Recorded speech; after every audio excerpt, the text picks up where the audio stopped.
afternoon. I'm Marva Richardson, and again, it is a delight to be back with you, and I'm excited as always. Listen, I'm not going to prolong the time today. I'm getting ready to sail away because I'm just going to do something different today. But I have with us again is our lady running for city treasurer. That's Miss Velda Jones-Potter.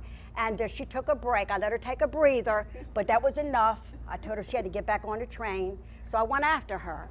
And some things that I felt that she needed to bring attention to the viewers. And to be very for real with you viewers, there's a lot of things, I may understand them, but to bring them out to your understanding is kind of difficult for me. So I just want to let none other than Mr. Julius Cephas, he's going to be sitting with her as we leave. But I wanted to say very briefly, I thank Executive County Tom Gordon, County Exec Tom Gordon, Councilman Penrose Hollins, and Attorney Sam Guy for being gracious enough to step back. They were to be on today.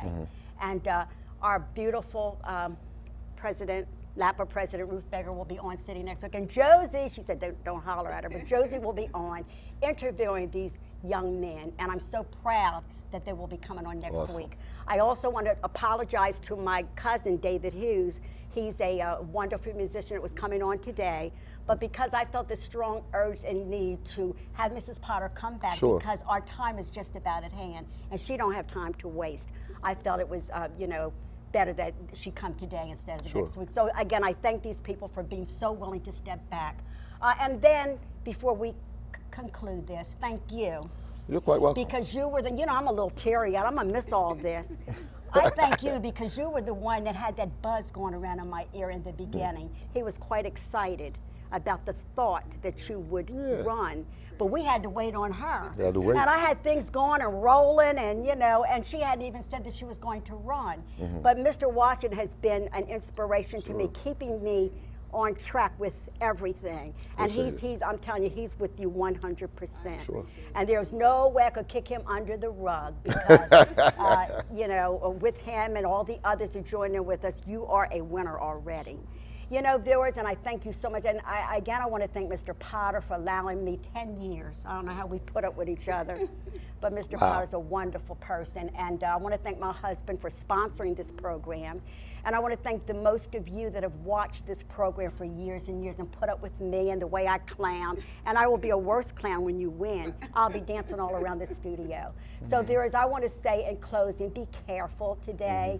Love one another, be forgiving, and what I want you to do is just sit back and relax and enjoy the rest of this program. And Mr. Washington, I'm going to give you the last words before we leave. I just ask God to cover each and every candidate who's out there and putting their life really on the line. Cover them with the blood of Jesus, that they may be healthy, may their heart be clean, and maybe they be open to ideas, suggestions. And is there anything you'd like to say personally, Mrs. Potter? Thank you for all that you're doing in the lives of people. Good luck to you. You have the experience and talent, so hang in there. In spite of what it looks like, hang in there. Okay? Viewers, thank you so much for your time, your attention, for your love, your caring, and putting up with me for so long. The next voice you will be hearing is none other than Mr. Julius Cephas and the one and only lady running for City Treasurer, Velda Jones-Potter. Thank you.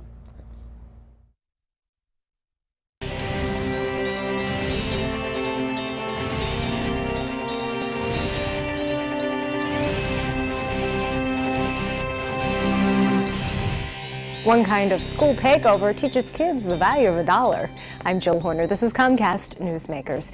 With me this hour is the Delaware State Treasurer, Velda Jones-Potter. Thanks so much for being with us. Good to be here. We're talking about a very unique public-private partnership where financial educators are actually going in, taking over a school, and really getting kids engaged about financial education. Yeah, we are. It's an innovative new initiative that we have in partnership with the State Treasurer's Office, my office, and TD Bank, where we're actually going into schools. We're taking the entire school over, and we are submersing them in financial education for 90 minutes or so. And you focus on elementary school students. So what can a kindergartner or first grader really learn about financial education? Well, it's amazing what they're able to learn and grasp about the whole notion of making decisions about your money, saving, understanding needs versus wants, And we do it in such a way that we connect them to things that have value for them. So we introduce them to coins so they understand the relative value of various coins. But we also introduce the notion of delaying your decision to spend or consume. Lollipops, for example, is what we use with the kindergartners. And they're given the option of consuming their lollipop at the beginning of the class or waiting until the very end. And if they wait, they get more than one lollipop. So they very quickly grasp the notion of, you know, I have something to gain if I hold on to this, save it, and wait. So really that incentive of saving their learning even at 6 years old. Even at 6 years old. Now, when we move up to the higher grades, when you're talking about a 4th or a 5th grader, they can understand broader concepts. What are some of the things that you're doing within the classroom with them? Well, at the older grades, for example, we introduce them to the banking system so that they understand the benefit of being a part of the banking system, placing your money in a bank. Very fundamental skills like how do you make a deposit? How do you fill out a deposit slip? How do you write a check when you want to have access to your money? How do you make a withdrawal? And what's happening with your money while it's there? It's gaining interest. The bank is paying you while you leave money there. And you should see how excited they are about the notion of somebody paying them to have their money in their bank. So getting kids excited about savings. Very much so. And at each grade level, they are taught by, in our case, TD Bank employees who volunteer their time to come in, and those employees have been trained themselves in financial education. Hello, how you doing? I'd like to say good afternoon. Again, my name is Julius Cephas. I'm the former president of Port of Wilmington, and I'm Mabel Cephas' son, so everybody knows my mother. But today we have a great guest on, and we got some serious issues in our community, and I believe that this young lady here can resolve it and fix it. But again, one thing before we go to our guest, people ask me why I'm not on LAPA right now, and I haven't been on LAPA. We have some concerns right now. We have some disputes and some litigation. We'll talk about that another time. But I'm on Thursday night, the first Thursday and the fourth Thursday at 8 o'clock, 8 to 9, so tune in. But tonight, this afternoon, I'd like to introduce our guest, Miss Jones, Miss Velda Jones. How you doing? Hi, Julius. Hi. Can you just, I mean, because I know you so long, can you just talk about your background and your growing up as a child, and where did you come from? Well, I'm a native of Wilmington. Okay. My family moved here when I was 2 years old from West Virginia. Okay. So I value my West Virginia roots, but I am Wilmingtonian through Okay. and through. We lived on the east side of Wilmington. I grew up in Riverside, same community Yep. as you did. Riverside. Riverside, and then moved to East Lawn Avenue. I attended elementary school, all the public schools throughout elementary, middle, and high school. Graduated from PS DuPont. Okay. Now, what I want, before I get into your education background, I want the community, if you could show the pictures of this young lady when she was little in elementary school, if you could show that, look at this. Look at this. This is one of us from the Riverside. And if you could show number 2 picture, that's her in the white dress. Look how sassy she was. She knows she was destined to be a star back then. Look at that picture in the projects. Yeah, that's my family, my 2 sisters and my brother, and my mom and dad. My dad worked at the port for Yes. 37 years. So, you know, my family's a product of all that Wilmington has to offer, and our livelihood was a result of that port. So it's just a very important facility to me. Okay. We will get back to the others. I just wanted people, just our community, to see that and see where she started from, because sometimes people see you now and they think that you've always been where you are today, and they don't understand where you came from. So also, give me a little bit about your background in education, you know, your education. Give me a little background on your education. Well, I went to PS DuPont High School and Dynamiters, and graduated 1975. And from there went to the University of Delaware. before one more thing, I want everybody to see this. Could you show when she won Miss PS? Please, just show. Julius, you're taking me way back. But I want our community to understand and watch the development of this young lady. She won Miss PS. What year was that? That was in 1975. PS had homecoming kind of ceremony and crowned a Miss PS for the school. Now, was you, Miss Victoria, was you, so you was not only Miss PS beautiful, but you got brains. So I know they was hating on you. You know, I had a really good time in high school. Okay. You know, PS was just a wonderful place to be. We had teachers that supported us. We had all kinds of sports and athletics, football, basketball. I was a cheerleader. We had the best band around. Yeah. So we had the fortune, you, Right, all of us who definitely, grew up in definitely. that era, had the great fortune of having people who loved us and cared about us and gave us those opportunities in school. And it was just a wonderful time period. Now now I want just get back into your background as far as your education, because I want our community to see you, because they see you now, but I want just talk about your background in education. Well, so I graduated from high school, and a gentleman came to visit our high school from DuPont at the time. I'll never forget. His name was Norm Hatter. People would come to the school and talk about their careers, and he was an engineer. I didn't know anything about engineering, had never encountered anyone. First to graduate from college, frankly, in my family.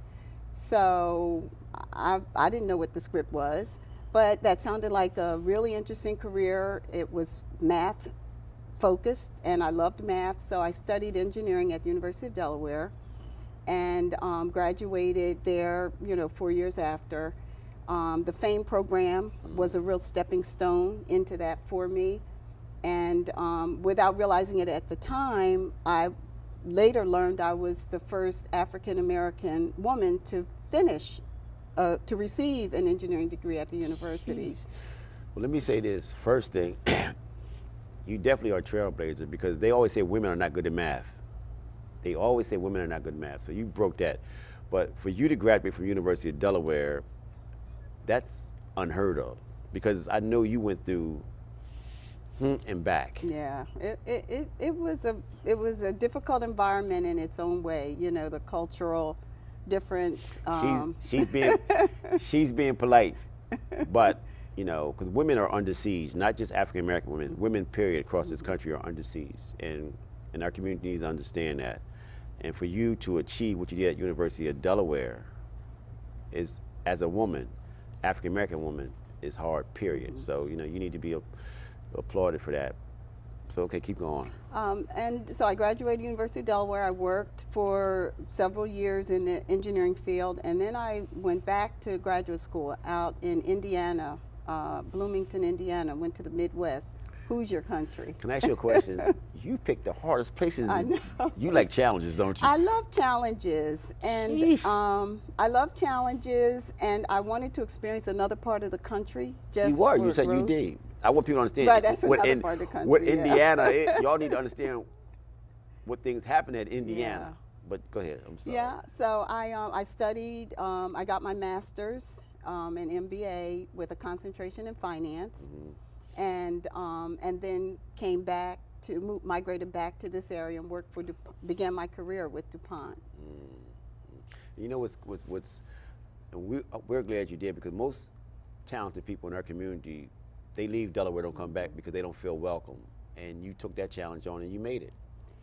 Yeah, you know. This was home for me, home for my husband and Charles, and it was just important for us to live in this community. Our hearts are here, and we've lived here ever since. Again, the things that you've done, it's unbelievable. I mean, seriously, it's unbelievable. Now, then you went into the private sector, okay? Can you talk about that?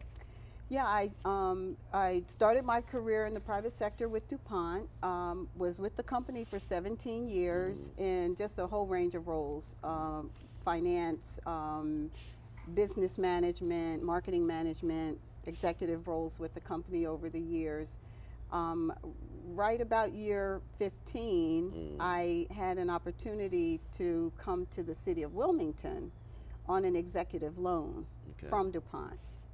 So I was still a DuPont employee. Mayor Sills was in office at the time, and the city had experienced 5 consecutive years of deficits and was just having real difficulty with their finance projections and budgets. And so DuPont agreed for me to come to the city for a year and a half, 2 years at the most, and I came on board with the city and helped the city turn their financial situation around. In the year and a half that I was there, the city, we were able to realize a $5.1 million surplus. Let me say this too, that I work for the city. I used to work in the water meter department. I was fixed water meters, but I was also the president of the union Local 320. Plus my father worked for the city for 30 years in sanitation. When the crises came about, when they called you, we thought we was in trouble. I'm gonna be honest with you. You know, we thought we was in trouble. And you saved us. And not only that, my mother, okay, she gets a pension from my father from the city.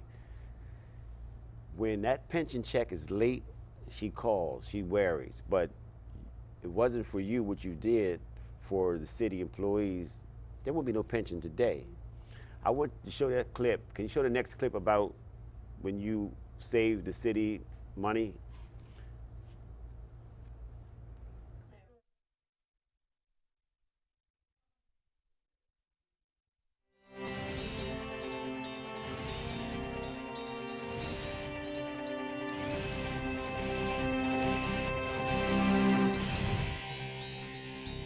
How can finding efficiencies improve finances?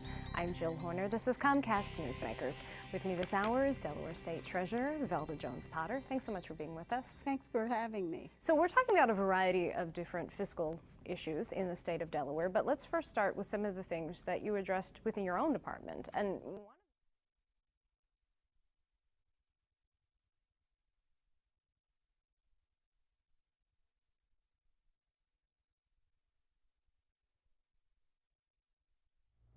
Okay, again, because she's done so much, and I'm trying to just take you through her career in a short period of time. But like I said, when I worked for the city, and when they called you, the city was in trouble. They was even talking about laying off people. It was terrible. And you came and you saved the day. And if you could show the picture with her and Mayor Sills in the News Journal, there you go right there in the News Journal.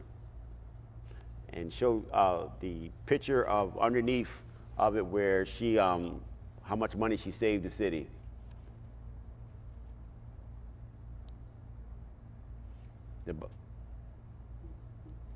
Okay.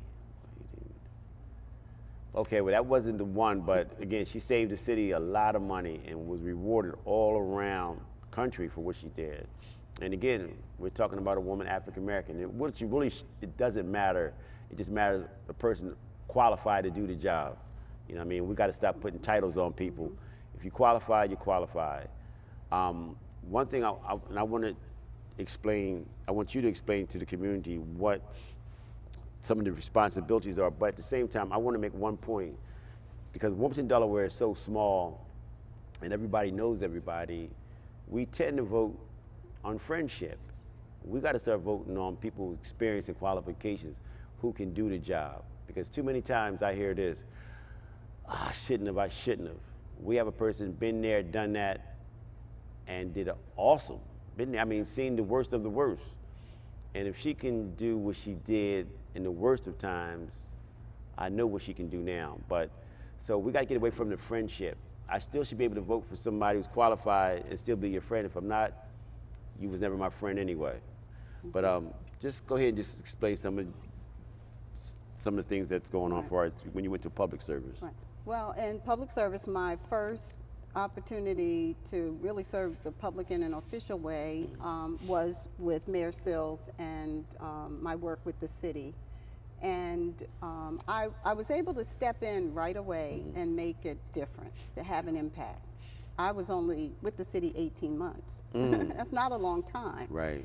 To really have an impact that helps lead to a $5 million surplus that allows the city to hire, at the time, 32 new police officers. During that time, I served as Director of Finance. I served as the chair of the city's pension board, which, as you mentioned, is so critical and so important to people. My own mother receives a pension for my father's 37 years of service with the city at the port. So I know how critical that is, and I had an opportunity during that time to oversee that fund, to make sure that those investments were reasonable and sustainable for the public. And then later I served as state treasurer. Right. Governor Markell appointed me to complete the last 2 years of his term. So I've had the opportunity to bring my financial experience that I've gained in the corporate sector, in the private arena, and in government finance. But okay, you did the break. I mean, I'm sorry, you did the. I'm trying to come up with. You've done this. What was the state's budget and what's the city's budget? So the community needs to understand. You've been there and done it at a bigger scale. But go ahead. Well, just sort of round figures. The state budget is $3-4 billion. So we're talking about billion, not million. The city's budget, round figures, about $120 million. It's a sizable budget. Right. But I have had the opportunity to serve in the capacity of treasurer for the state, and in that capacity oversaw multiple times the size budget that the city has. Right. But done all the exact same functions. Right. So one office, except for the size of the budget, parallels the other in terms of the responsibilities. And I think it's important for people to really understand what the responsibilities are, particularly because this office has not been up for discussion for 32 years. Right. Henry Sapinski, the current city treasurer, has been in office for 32 years and hasn't had any opposition. He's done a really good job. Yeah, I like Henry. And he brought to the office a solid set of credentials and a solid background in business, and in his case as an attorney. This is not an office, it's not an office, I won't just say in my opinion, it is not an office for someone who does not have credentials, experience, training in financial management. Right. There are some roles that someone can step into and do just fine, but we're talking about the need, in terms of responsibilities, to manage cash, to make sure that every day the city's cash on hand is available to take care of daily payments that must be made, to handle the banking relationships, to negotiate terms with banks so that minimum fees are paid, so that optimal services are received from those banks, to handle the investments. As cash flows into the city in large quantities when we pay our taxes, quarterly when we pay our water bill. And so that money is held over a period of time as we pay it out. So what that means is we want to put that money to work for the citizens during that time. But if you're not careful and you invest those funds improperly, you can lose a lot of money for the citizens. It is very risky to have someone who's a novice, someone who doesn't have the experience, handling those kinds of transactions. Let me say this. Basically, too, we need somebody with a higher education, because you're going to be dealing with Wall Street. You're going to be dealing with, I gotta be careful, shysters. You're going to be dealing with people who are going to be trying to take our money, and we don't want, if you're not up on your paperwork, you can be had.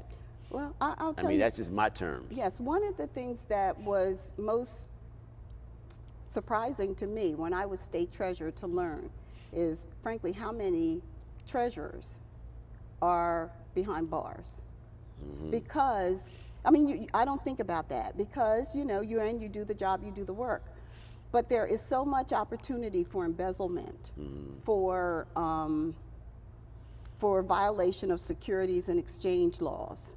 And if you don't understand what those laws are, if you don't understand how to reconcile accounts, if you are not, if you don't have a level of expertise in this arena, it can be risky for the taxpayers and frankly risky for the individual who's in that seat. So it's an important role. It's transactional, and the responsibilities can be very costly if they're not handled properly. The rating agencies that I've participated and frankly partnered with Henry Sapensky when I was here with the city in the past in presenting to the rating agencies in order to get the city's bond rating. Right. And one of the things that they look at is whose hands are the city finances in? What are the credentials of the person who's there? What confidence do they have that that individual has the ability to manage the city finances well? So also to what you're saying, well, what I like to think about is that when people, just anybody in general, is that when people don't have certain qualifications, they get these certifications. I call them 2 weeks. We used to do it. They would do it at the. You go to the Department of Labor, have coffee, you have coffee for 8 hours, you leave it, you got your certification. You know, you sleep through the whole film. But what I'm saying is a lot of times people get these 2 week certifications. In this game here, you need serious education because of what you're gonna be dealing with. And people need to, like I said again, understand this is serious stuff. My mom calls me all the time, you know, again, and my mom told me to tell you too, thank you. Because there was a time when you came on board that the pensions was in trouble, and you saved it. So, I mean, and this is where we have to understand the qualifications and what's going on. But I want to take a quick break, and then we're gonna come back and talk to the new treasurer. But we want to take a quick break.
Okay, thank you. We're back again. And again, we're talking to Ms. Velda Jones Potter. It's going to be the new city treasurer. I got why I keep wanting to say state treasurer. But again, you've been there and you've done that. And you've taken on the hardest challenges. University of Delaware, Indiana, Lord, God bless you, baby.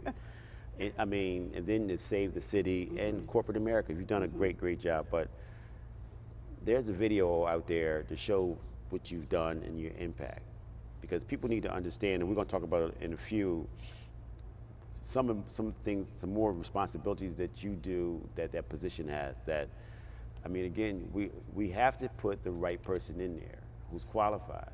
You know, we always tell our family members, go get your education, do this, do that. She's done everything's been asked of her and has succeeded with the best schools. been in the crisis, been there and done it. She's done everything we've asked of her since she was a sassy little girl in the projects. And, you know, and it just goes to show you that it's not where you come from. You can come out of any condition. That's right. She's a living proof, Right. a living proof. And again, we thank you. And if y'all can show the clip, go ahead, you can tell them. This is a film from Comcast Newsmakers from during the time when I was state treasurer. And I think what it'll illustrate are the range of responsibilities that you have in a treasurer's role, but also the impact you can have. And I think it'll give a good sense of what kind of skill set is needed to perform and be effective in that role. Okay.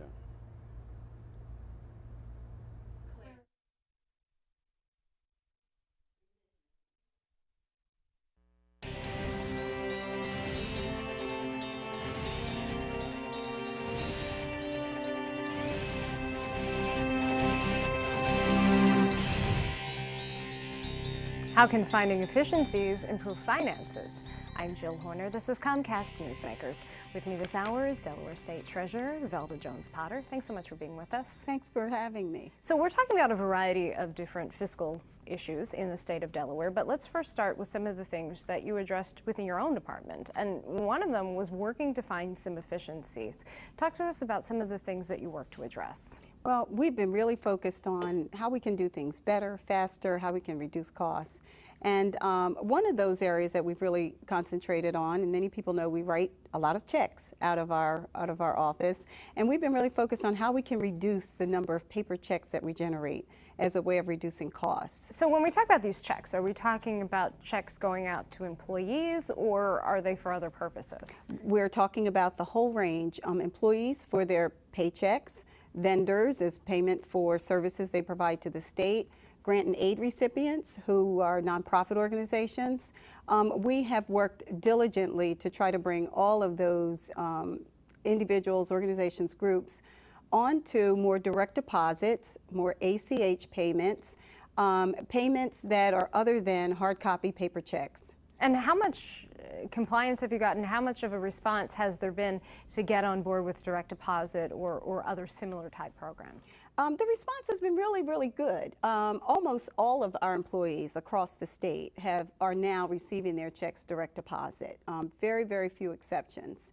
Our vendors have responded very well to it, and for the most part, the vast majority of our, well, I would say a much larger share of our payments are going out that way now. And does this actually save the state money? I'm thinking in terms of manpower, just the number of envelopes you would need to buy to send out a check. It does. I mean, it sounds like a small thing, but little things add up. You know, we don't print on paper anymore, so we save the paper, we save the ink, we save the envelopes, we save the postage. We save the handling, so the people physically handling of those checks. We hit a button and a file goes. We save the rehandling, stop payments, reissues, checks lost in the mail, all those things, and all the phone calls that state employees take in that process. So that's just one of the things that you've actually worked to address, but let's talk a little bit about another employee-related issue, and this is defined contribution efforts. It's almost like a government version of a 401k that we could get in the private sector. Right. It's the state's long-term savings and investment plan where our employees, state employees, make a decision about how much they want to invest and save, and they save over the long haul for their career. We have been very, very focused on marketing to and educating people throughout the state on the benefits of being a participant in that program. And we've seen phenomenal results with the number of people who have come back into that program after maybe exiting for hardship reasons. It's been a very difficult economy for people in the last year and a half. And many people used to participate, and they just found they were in hardship situations they couldn't. But through our efforts to market to them, to educate them, to help them see the benefit, we've seen record numbers come back into the program, and new people begin to sign up as well. Another thing that you've worked to do is something that many of us have done as homeowners, and that's refinance. You've refinanced for the state. How did that work? Well, we work with the Office of Management and Budget. We work with the Secretary of Finance and his organization and the Treasurer's Office. We all work collectively to look at what our bond needs are, what debt we need to issue so that we can, bring money into the state for capital projects, capital work. We also look at what level of debt we're paying, at what rates, and what are opportunities to reduce the rates that we're paying and save costs. With our AAA bond rating, we have been very successful in refinancing some of that debt at a lower rate. I think it was about a month ago, saving the state $10.3 million. So there's opportunity, and together we've been seeking that out and taking advantage of it. Thank you very much. We've been talking with Delaware State Treasurer Velda Jones-Potter. I'm Jill Horner for Comcast Newsmakers.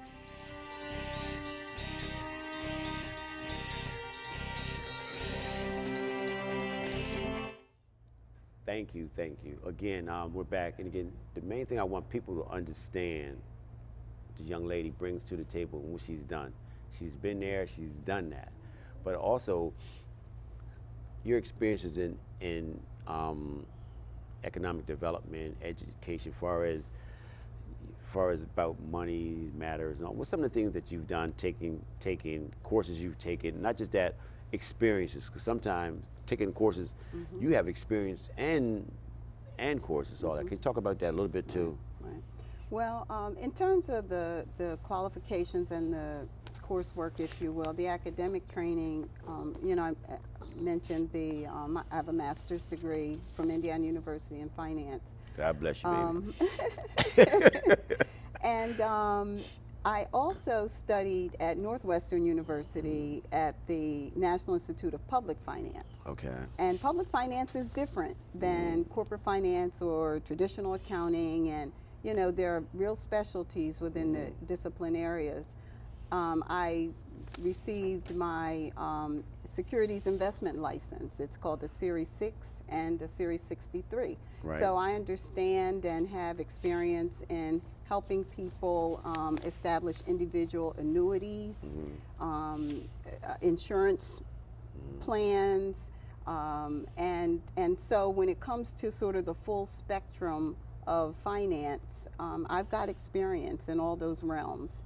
And so within the state treasurer's office, the city treasurer's office, everything from the daily transactional processing of payments to the managing of debt, to going to the bond market to issue bonds. Can I ask a question too? Because what I want people to understand, again, excuse me, I want people to understand that building houses and all that stuff, that's not the city treasurer's, I could be wrong, responsibility. I want people to understand that what your responsibility is as a city treasurer, because some things that the city council does, like getting houses, building houses, writing city ordinance, that's the city council. Right.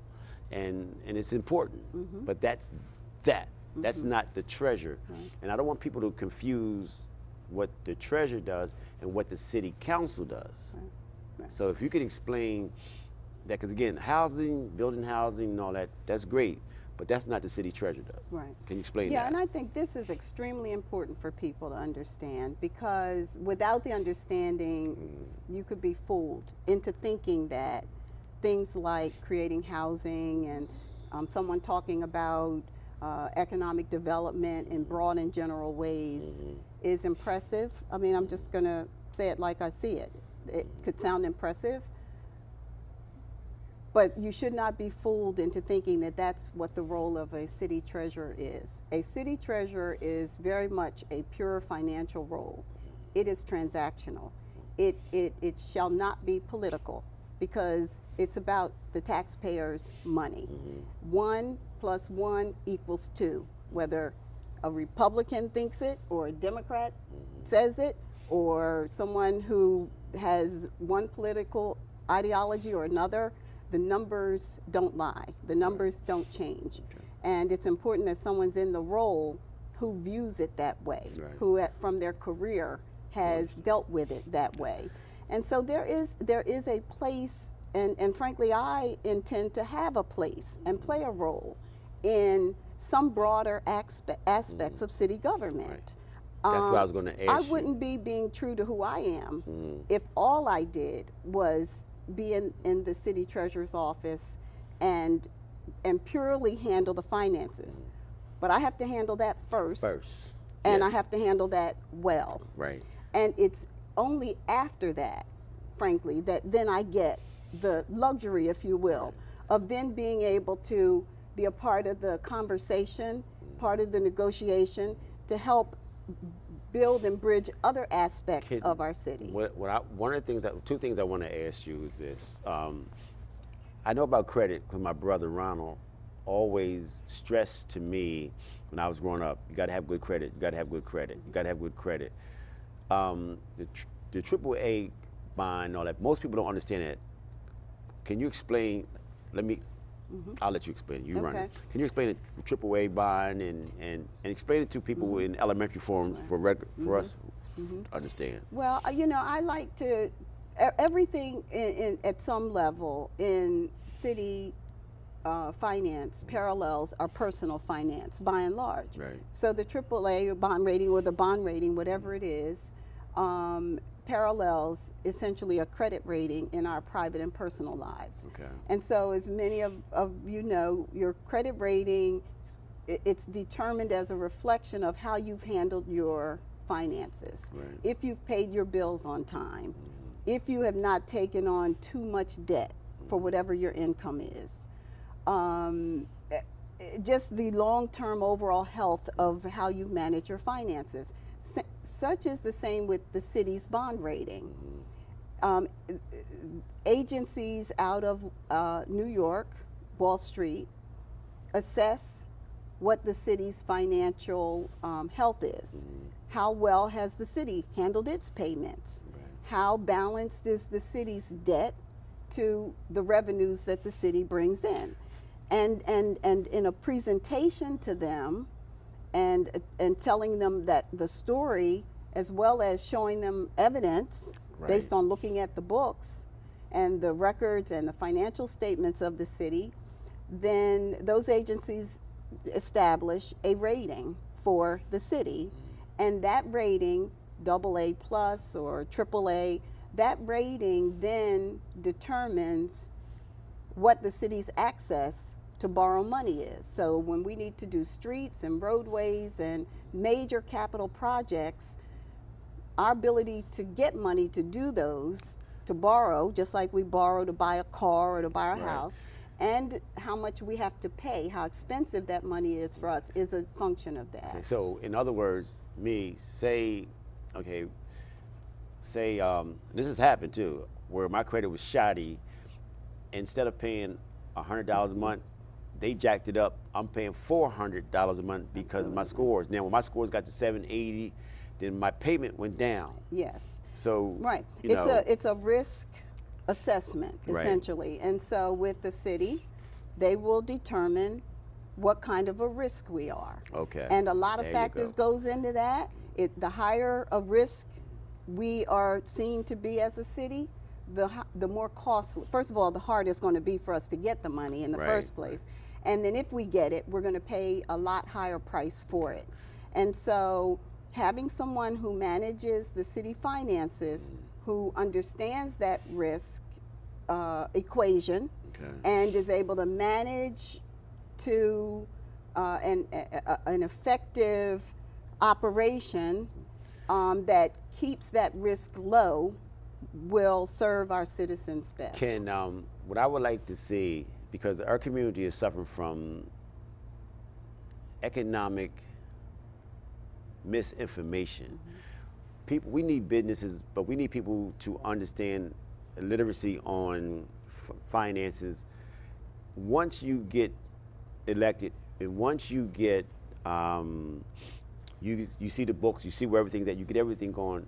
Is there a way that you can volunteer to go around educating the younger kids on finances, education, how to work a check account, this, that, and empowerment about businesses on a volunteer base, even adults, once you get all the books and everything straight, and because that's needed so much. Talk about that. In fact, I mean, I'm glad you mentioned that, because Governor Markell, essentially, who I deem the father of financial literacy for the state of Delaware, and frankly, in many ways for the country, because he was ahead of the curve when he started the money school and that effort. So when he asked me if I would serve as state treasurer to finish out his term, the single most motivating factor for me to say yes to that was my ability in that role to advance the Delaware Financial Literacy Institute, the education and empowerment of people in finance. Because I could have done the financial transaction work at MBNA still. You can still do that there. But in order to be able to affect the lives of people, particularly in a way that empowers them, that educates them around money and finance and economics, it was through work through the state government that I was most motivated and passionate to do. So as state treasurer, I advanced those programs. I worked with TD Bank. I think one of the clips that showed earlier was from that. Worked with TD Bank and did school takeovers where we taught young children how to grasp the concept of saving. And if you save, if you just delay for just a little bit of time the gratification from eating a lollipop, you'll get another lollipop in addition to that. So you have two instead of one. And middle school age kids, how to write out a check and what it meant to deposit money into the bank and then be able to access it and to earn interest while they have it. So absolutely, I am extremely committed to continuing to do that and helping to build the capacity and the knowledge of people throughout the city in that area. It's needed. You know what's crazy?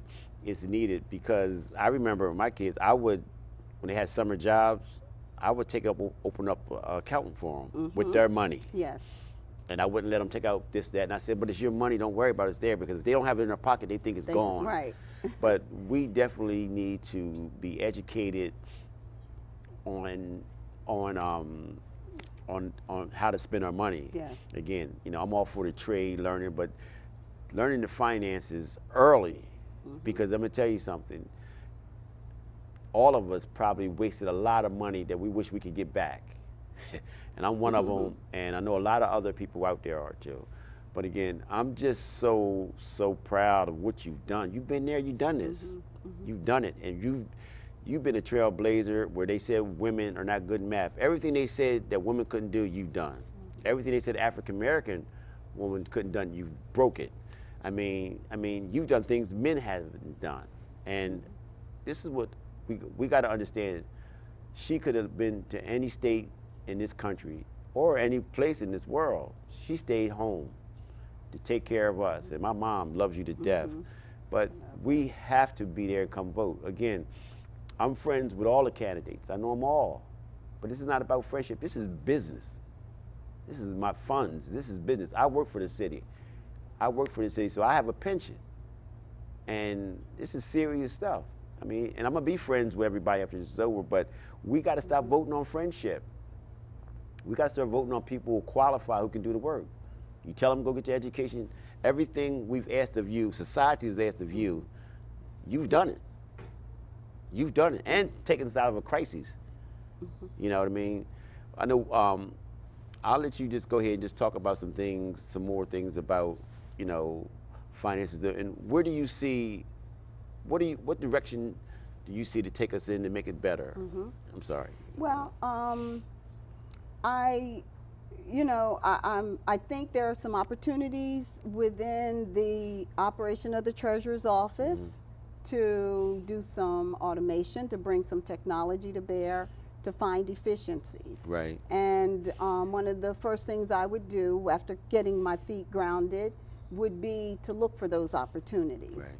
Right. And to extend that, beyond the Treasurer's Office. Now, I understand how to stay in my lane, but I also understand the impact, as I had at the state level, the impact you can have if you're able to help in an objective way analyze other opportunities and work with other parts of the administration to help improve the overall financial situation of the city. Let me say this real quick about how to work with people. If anybody graduated from University of Delaware in Indiana. You can work across the aisle, Yeah, I as they say politically. So you are very diverse. You can work with anybody. I can, absolutely. You wouldn't be where you are if you couldn't, Right, believe yep. me. I can work with anybody, and I'm prepared to work with anybody to help lift this city. And go ahead, I'm and sorry. I think that, you know, some of the other things that I'm really looking forward to is the financial literacy piece, but I'm also looking forward to being able to have a voice in some of the larger investment projects that come down the pipe. Right. And I will cite the port as a very specific example of one that I believe gives us an opportunity Yes. to really set ourselves strategically for high increase in jobs and high quality jobs and sustainable opportunities that can really fuel the economy, not only of our city, but of our state. And so those kinds of projects. I also am looking forward to being involved and being a catalyst for bringing additional revenues into the city. We as a city don't we don't seek out and take advantage of grant opportunities nearly as much as we should. Right. And so at the federal level, I understand state government and how that funding process works. So I believe I can be very helpful in that process as well. And you have relationships, you know people, you work with them. So and my mom, another thing she told me, so it's not what you know, it's who you know. Yes. You know a lot of people. Yes, and so, so for me, what I really believe, in addition to my qualifications, my experience, the work that I've done in the past that already parallels this position, my having done it at the state level, allows me to step in and on day one begin to make a difference and have an impact. So what you're saying, Hillary Clinton said, if you be called 3 o'clock in the morning, but I'm gonna say this to you. So we're not gonna call you 3 o'clock in the morning, we're gonna call you 2:59. Can you take the call? I can take the call. And one more thing I want to say, and I'm gonna turn it back over to you, is that when you're a fundraiser, and I came there and I spoke, and I hope they showed a clip of people who endorsed you. But one of the things I want to say is there's two men I have a great deal of respect for, and I've said this to a lot of people about you. One of them is Dick Gregory, and the other one is John Wooden, who used to be the basketball coach for UCLA. And I'll start with Dick Gregory. Okay, I'll start with Dick Gregory. Dick Gregory said about himself, but I'm phrasing this for you. Dick Gregory said, he's like a turtle. So you're like a turtle. What the hell that mean? He's like, I'm hard on the outside, she's soft on the inside, and she's willing to stick her neck out. And that's you. And that's what you have done for us. And John Wooden, the great basketball coach, he said talent would take you there, character would keep you there.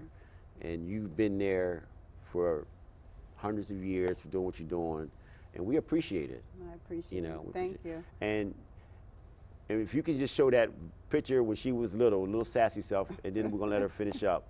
But if you could show them the 3 pictures with her, that one, look at that. That's us, y'all. Little ponytails. And show her a little sassy picture. She was destined to be a star. Look at that. Yeah, that's us on In the Henderson Drive, projects. in the projects, Riverside. And then Miss P.S. That was a great opportunity in my life. She's came a hard way. She took the hard road. Look at that family. Yep, me and my boys. Yeah. She's came up the hard way through the roughest neighborhood, the roughest schools for us. And every time you have succeeded. And you've always given back to us. And just go ahead. I'll let you I'm thankful.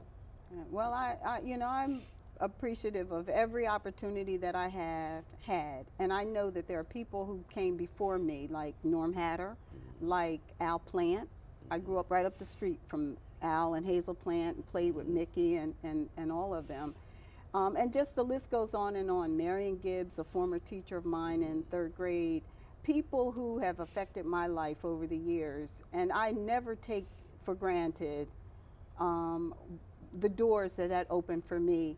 And I've just always felt it's a natural. to try and open those same doors for others.